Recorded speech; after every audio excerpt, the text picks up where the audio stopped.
আজকে বাসায় বিনি চাউল দিয়ে বিনি ভাত রান্না করছি।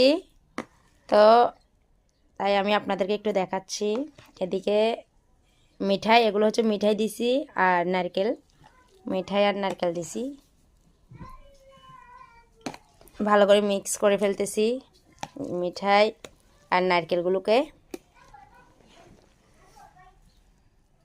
মিক্স হয়ে গেছে।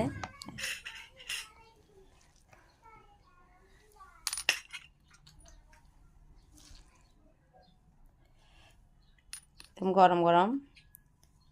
আবির এদিকে আসো, আবির নাও খাও। খেতে কেমন হয়েছে? তোমার না ডায়াবেটিস, তুমি এত মিষ্টি খাচ্ছ কেন? খাই দাই মরে যাই। খাই দাই মরে যায়, এটা কেমন কথা? তোমার আব্বু কি বলতেছে শোনো।